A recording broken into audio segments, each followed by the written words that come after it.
This podcast series will chart the journey of creating an English theatre in Brussels by exploring different aspects of the performing arts, business, and wider social phenomena. Last episode, we talked about the general vision for the Bridge, a new theatre for Brussels that will produce work in English language. This episode, we want to take a look at the phenomena of English theatres in general.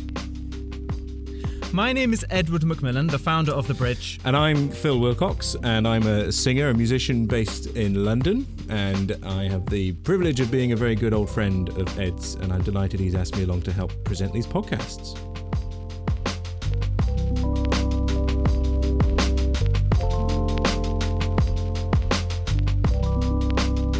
So, before we get into the nitty-gritty and introduce our guest this week, Ed, I'd like to know, and I'm sure our many, many listeners would like to know what's happening with The Bridge. So we had our first introduction episode last time. What's been going on since then? Sure. Well, at the moment, we're really concentrating on getting the word out in Brussels to the people here, both in terms of the general public, my friends, for example, here, who I haven't actually told about it before, but also at the institutional level. So really talking to the different theatres here, talking to the various administrative bodies, including the 19 councils that run Brussels, and just trying to gauge the reaction of people to the theatre, and the reaction so far has been great.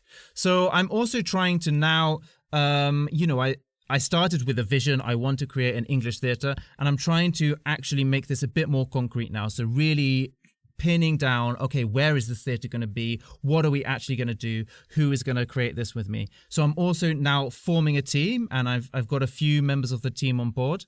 And I'm exploring potential partners to work together on various aspects of the theatre. And last but not least, the most exciting part, I am establishing the theatre as an entity, so as an ASBL, as they are in Belgium, as a not-for-profit entity. Amazing. So we'll have a birthday to celebrate in a year's time then. We'll have an anniversary.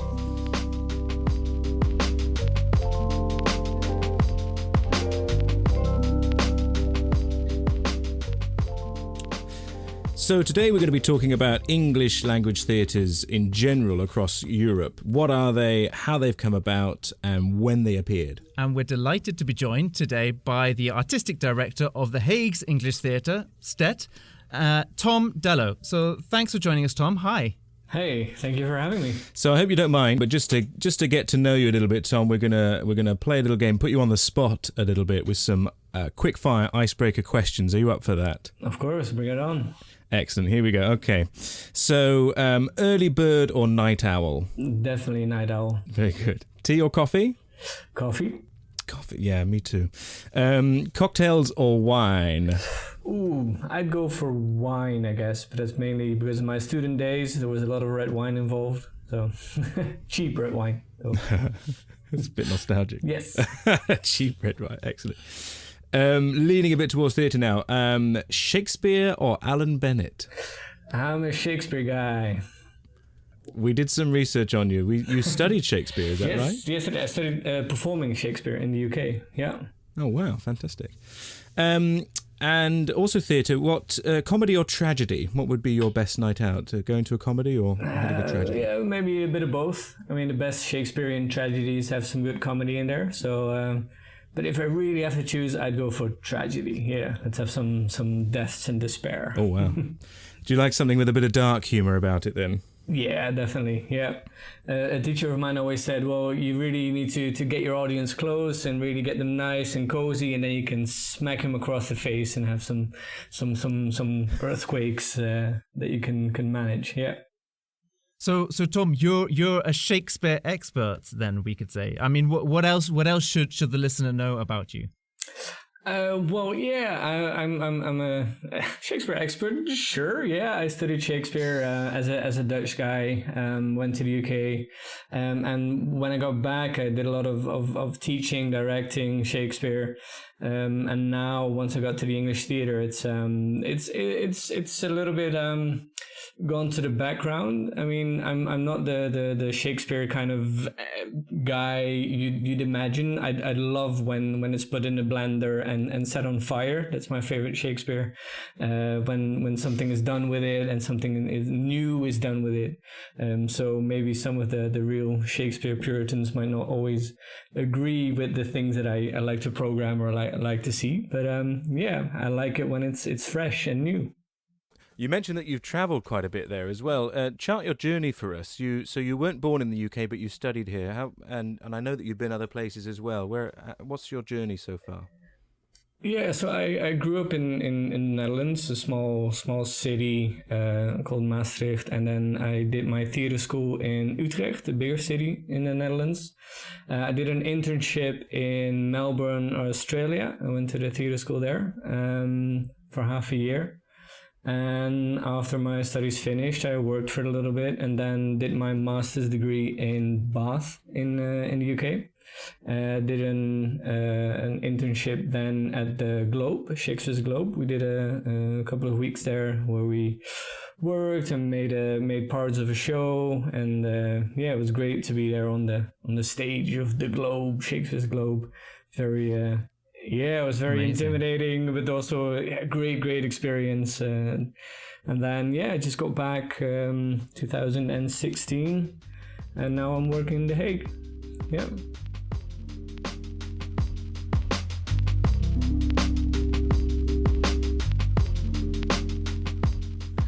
Amazing. So, yeah, we'll come back and we'll hear a little bit more about STET in a little bit.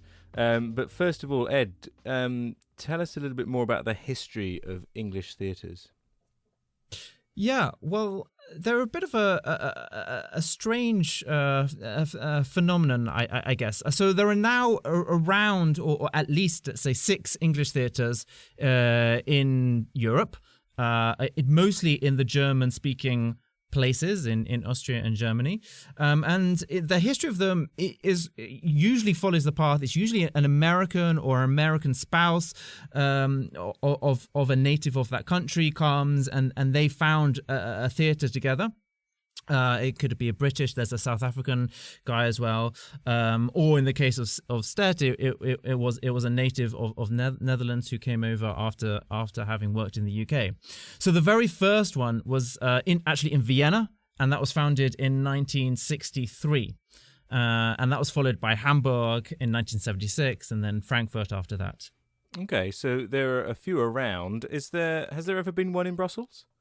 Amazingly, no. There has never been one in Brussels. The culture here, it's very tribal in a way. You have these two cultural identities, these two language communities, which are kind of fighting each other almost to have cultural superiority, and therefore the cultural supporting organizations, they support their own language, and so there's not really room for professional English theatre here, unfortunately. So having said that, the theatres here, they do sometimes, very, very occasionally, put on a production in English. I saw one, for example, here at the Beaux-Arts, the Centre of Fine Arts, and it was just on for one night. It was an Irish play, a one-woman Irish play. But in my 5 years here, that's actually been the only time I've ever seen professional English theatre. Now, to compensate this, there are actually 6 very good amateur theatre groups here of various persuasions. So there's the American Theatre Company, there's the Irish Theatre Group, there is the Brussels Shakespeare Company, Tom, and there's Light Opera, Comedy Club, and then the English Theatre Club as well. So you have these 6 amateur groups, and they actually they co-own their own physical theatre called the Warehouse Theatre, and that's in Schaerbeek in Brussels. So you have these great amateur theatres, but nothing actually on the professional side of things here. Wow, so the Bridge could then be like the first home of English language theatre then in Brussels, which would be amazing. So more broadly about Europe, and Tom, feel free to come in on this. To your knowledge in English language theatres, where are they? Where do the other theatres exist in Europe? Yeah, so I mean, apart from The Hague, as I said, they're mostly in German-speaking places. So in Frankfurt, in Munich, Berlin, Hamburg, in Vienna as well. But there's also one in Rome, and there are also a few English companies that tour around to different places. For example, there's a Munich-based company, and they tour, including to the Czech Republic, and there's a few ones that go around France as well. There's also the Shakespeare festival in Prague. Yes, that's true. Yeah. So there is English theatre here. It's just quite dispersed, I would say, and it's quite it's dispersed and small pockets here and there. And which of these theatres would you say is the biggest theatre? Is there one that tops it above the rest? I believe the biggest one is in Frankfurt. I mean, they claim at least to be the largest. It's a 300-seater theatre, and this was opened 30 years ago by a gentleman from South Africa named Kevin Oakes. And they have quite a large following. They're really supported by the local businesses there, by especially the banks, and they have over 60,000 visitors a year.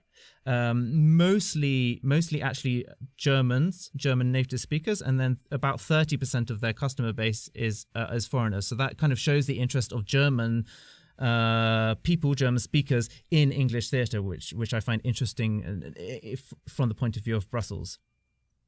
I actually found out about the Frankfurt Theatre because I spent 6 months living in Frankfurt, and that's where I first found out about the theatre, and I went to see their shows and found them great. Well, so we know there's definitely an appetite for it, isn't there? And as we discussed last time, that you've through your own research, you found that there's definitely an appetite for it in Brussels as well. What about Vienna? You mentioned one in Vienna. Yeah, I mean, I mentioned the one in Vienna because actually this is the oldest theatre. As I said, it was filmed in 1963. It was actually, so this is the spouse connection. So it was founded by an Austrian, Franz Schafranek, and his American wife, who was also an actress at the time. And it was originally just a summer school, and they got people to come. And then it was so successful that they bought themselves a small venue, a 99-seat playhouse in central Vienna, and then they gradually expanded. And actually, over the years, they did some pretty impressive stuff. So they hosted world premieres of shows by Tennessee Williams and also by Edward Albee, and they've also had actors in their shows such as Dame Judi Dench, and Benedict Cumberbatch. So quite a pedigree of people there. And it was so successful in English, they also opened a Théâtre Français de Vienne as well, a French theatre. And they're still going, and they have a large educational component. I think they basically have a permanent theatre school for professional training alongside their theatre as well. It's very impressive, and they're located in a very ornate old building, very Viennese in a way. I haven't been there, but this is what I've been told from my friends.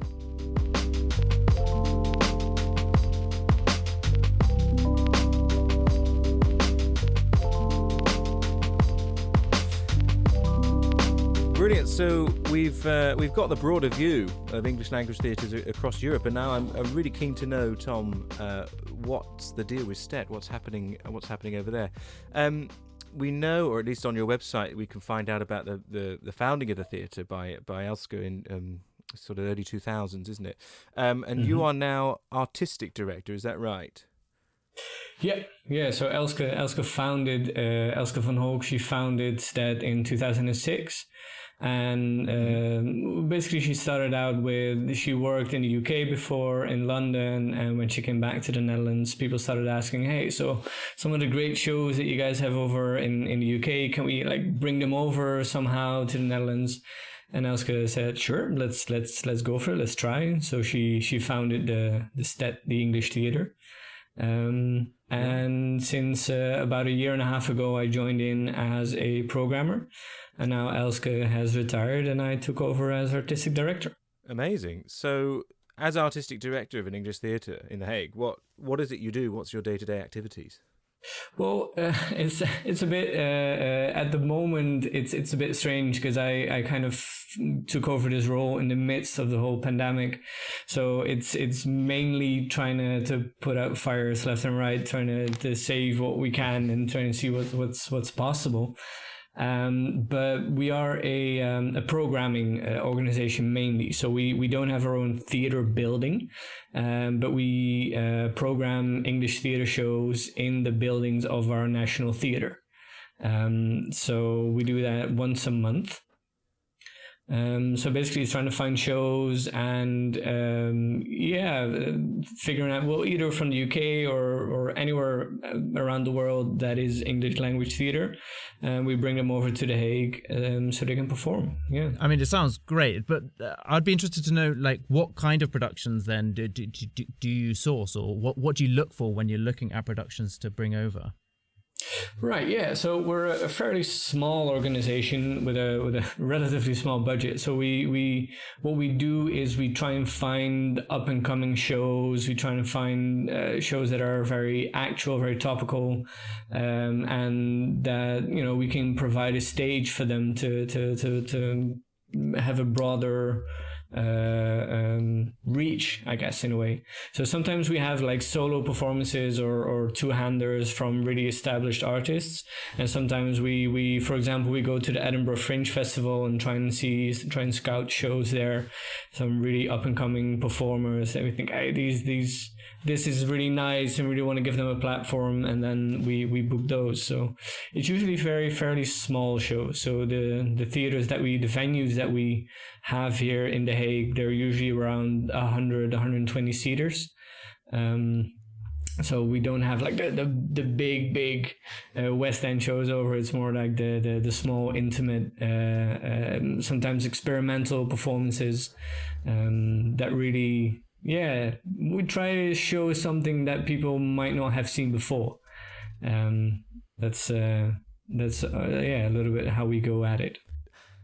It's amazing. So it sounds like you're sort of importing great theatre into the country, but also that it's amazing how you seek it out. Like you say, you go and view pieces in the Edinburgh Fringe and stuff, and really tailor pick, I assume, what you feel is going to go down well with your audiences.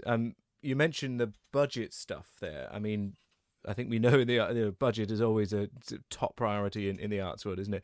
And I think we know that the budget stretches further in when you collaborate. If you can pull 2 or 3 resources together with different budgets, then that money is going to go further.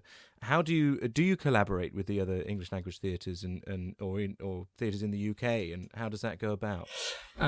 We at this point we don't do it that often. I think it might have happened in the past, but it's not really planned at the moment. Our budget comes from our The Hague municipality, it's then we work with subsidies from different organizations, but then we really try to invest as much as we can into the artists that we bring over.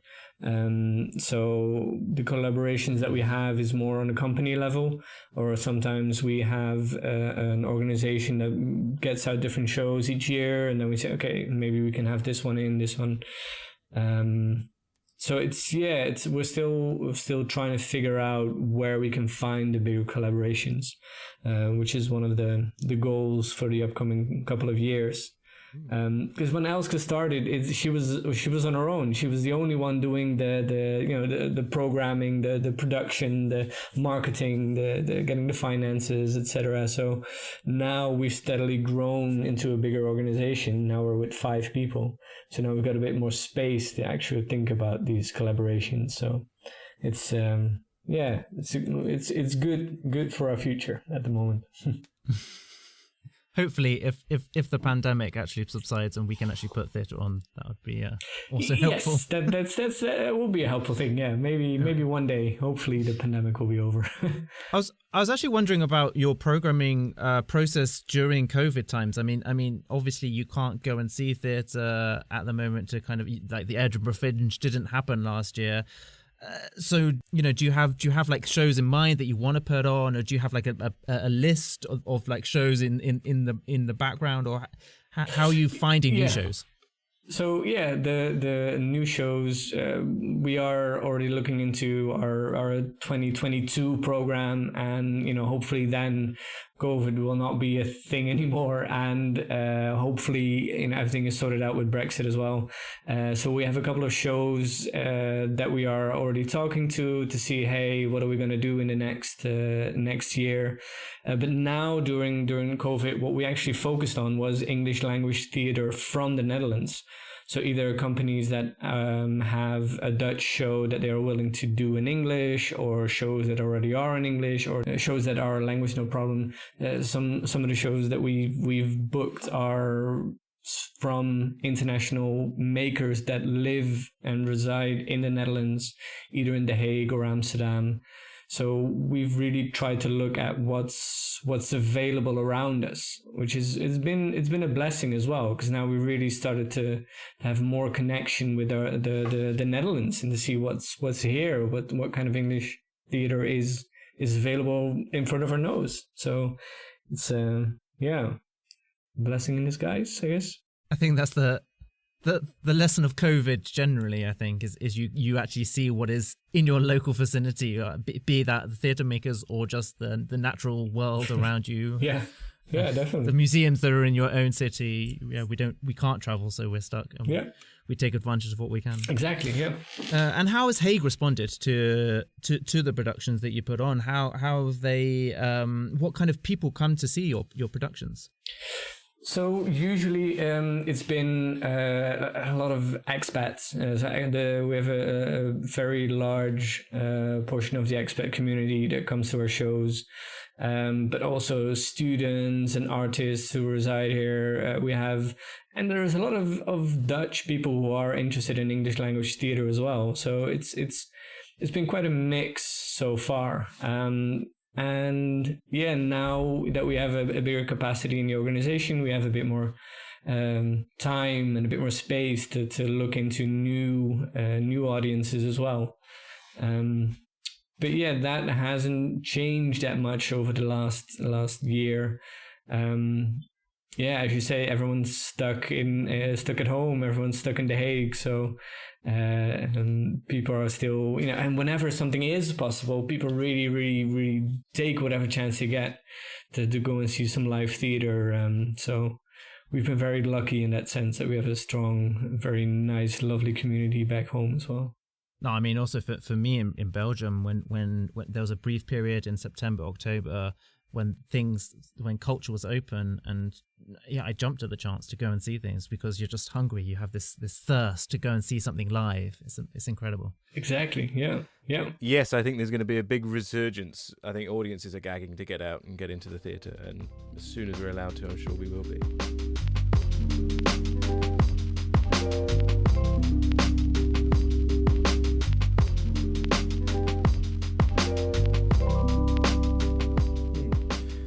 I put Ed on the spot last week with asking how sort of, I don't know, to put maybe a bit of a rough term on it, accessibility, which is sometimes a bit queasy in talking about the arts.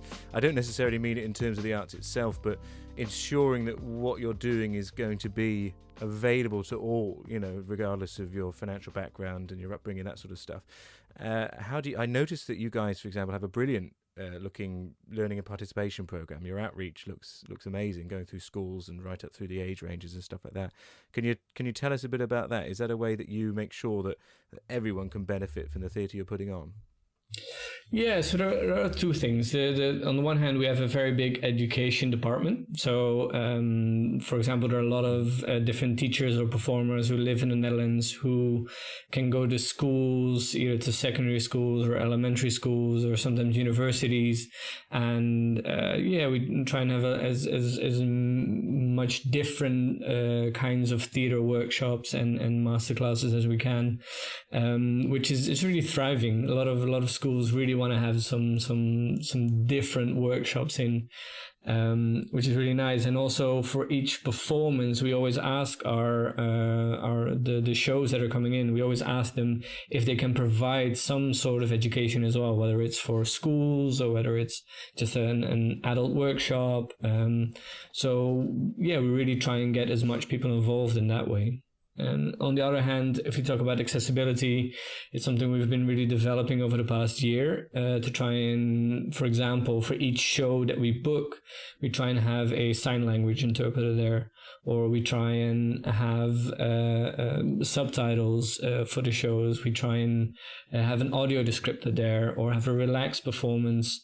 So that's something we really wanted to start with in 2020, but COVID happened, so it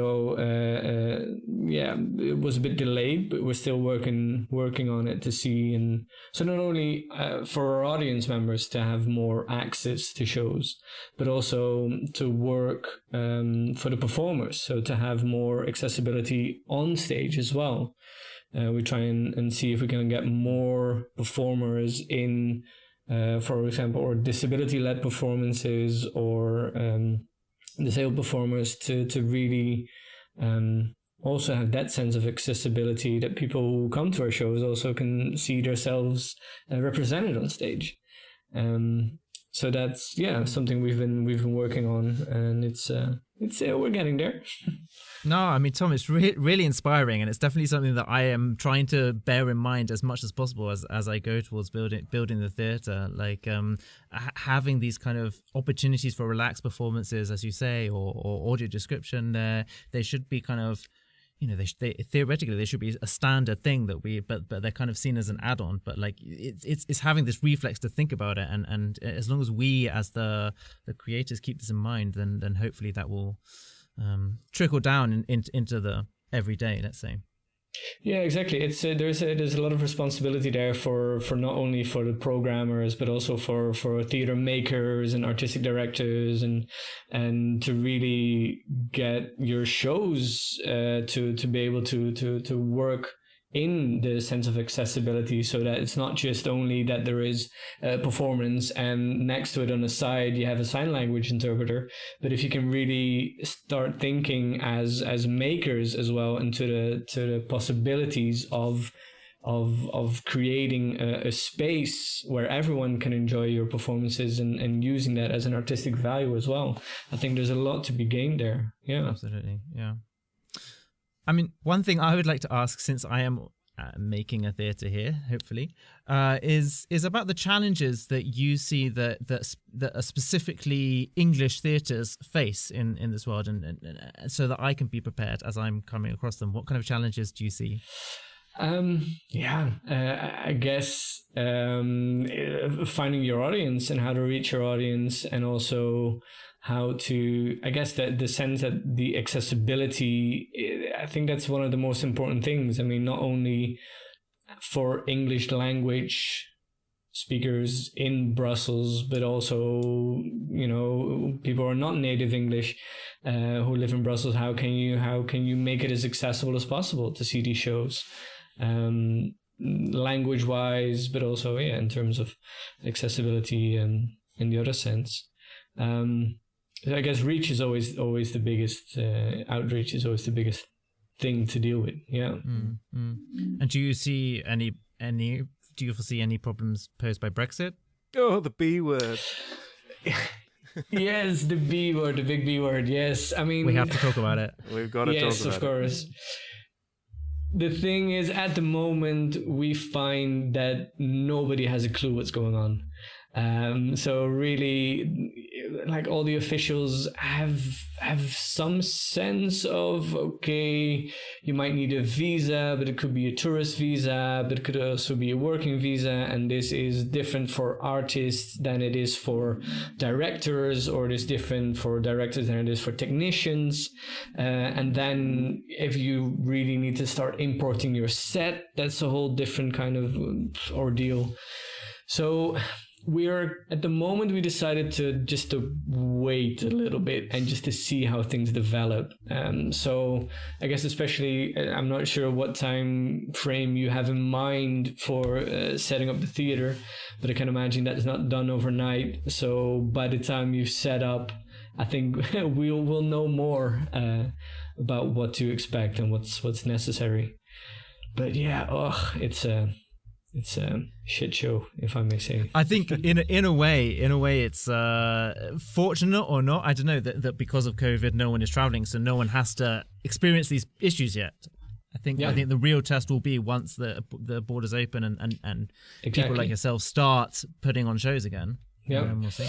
We've said that we will start booking from the UK again from September onwards. So before that, we'll just try and find either shows that are from the Netherlands or from the mainland, basically.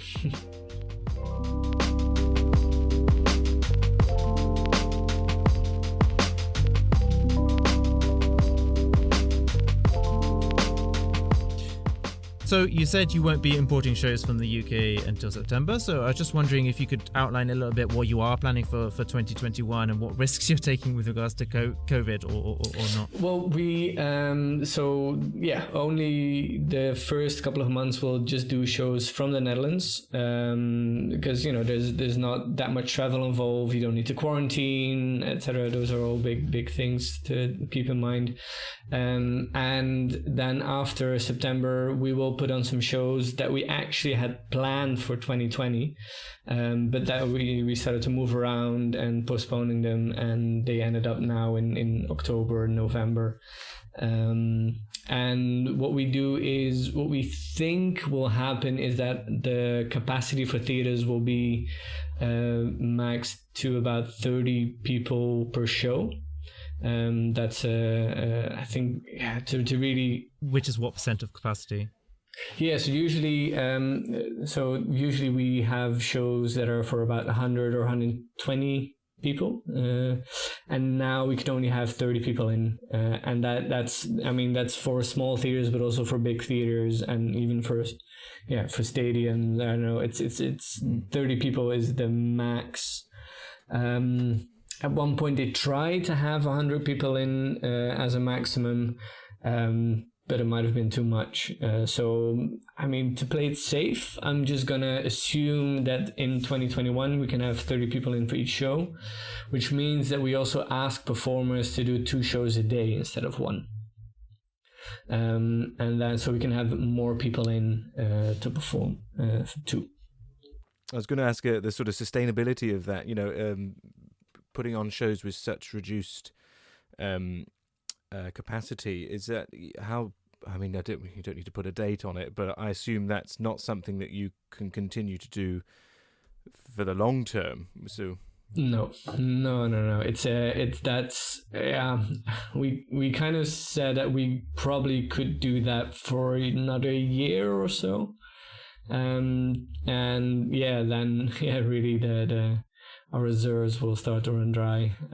But it's doable. Also, we have some backup from the government, some financial backup from the government. It's not a lot, but we can manage, probably for a year or so with this capacity. But then we really need to, get back to a full house. Get bums on seats. It's a brave new world. It certainly is. I just got one more question on, and I don't want to dwell on COVID, but it's a kind of positive one. So maybe we'll leave COVID on a positive note.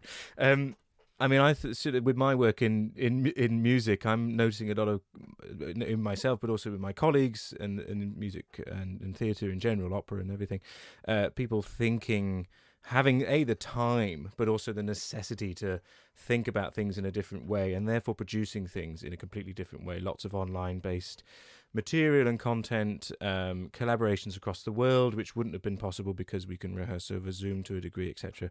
Do you think, thinking positively, that there will be a sort of there'll be at least a new type of, I think, like we said earlier, we'll all be gagging to get back to see those big productions and have the feeling of a night out in a room with other people and seeing a big cast create something on stage with crew and everything. Do you think we're also going to get different types of theatre as well coming out of this. Definitely, and I mean, I hope so. Even it's this is a time to get inventive and to be innovative, and yeah, I mean, it's the things with online, but also in combination with offline, and yeah, there's so much possibilities, and we've really been forced into to working together more, and that's what I really the positive thing of this whole COVID is that we really had to reach out to others and really had to start collaborating, and we had to make the time for it, which maybe normally we wouldn't have. We just go on your own little track and trying to see what we can do to do our own thing. But it's really, really great to see that there's so much collaborations going on, so many collaborations going on. Yeah, that wouldn't have been done if it wasn't for COVID. So yeah, that's one of the positive things, I guess. Yeah. Always nice to end on a positive note. Yes. Well, and also for makers, for theater makers or performers, you have to take into account, for example, that now you do shows that are not for a full house, so you have to take the audience experience into account as well. That you sit there probably on your own little chair with like 1.5 meters in front and on the sides, and there's a totally different experience. So I think if as performers and as makers, you really can use that sensation that people now have when they're in a theater. Wow, we're back in the theater. Okay, there's still distance. Okay, there, and it doesn't, not all shows need to be about COVID or need to incorporate what's going on. But there is this sense of that. We live in a different world, so use that. Yeah. Yeah, exactly. You can't escape the reality that we are in. Yeah. That was somewhat nihilistic. We can't escape the reality. Really. Yeah. One final question, which kind of links back to the icebreaker, and this might not. I hate, to be honest. I hate this kind of question. If I was asked it, I'd probably walk away. Do you have?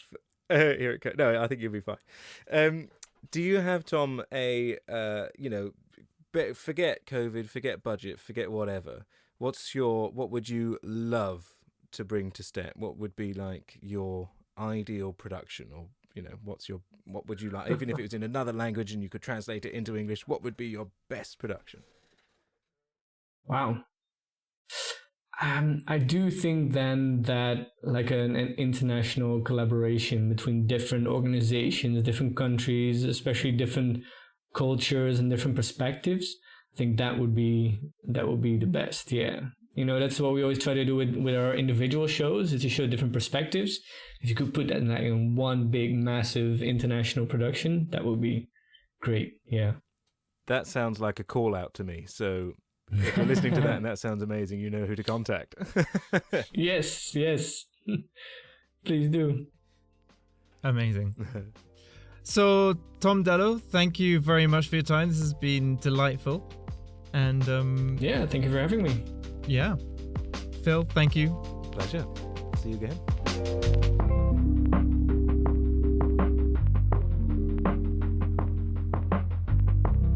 Wait, I'm not sure how to finish this. I haven't thought about this. I might redo this. No worries. You could probably record this separately if you wanted to.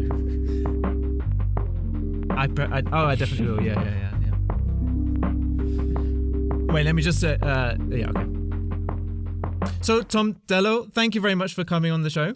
Yeah, thank you for having me. It's been a delight.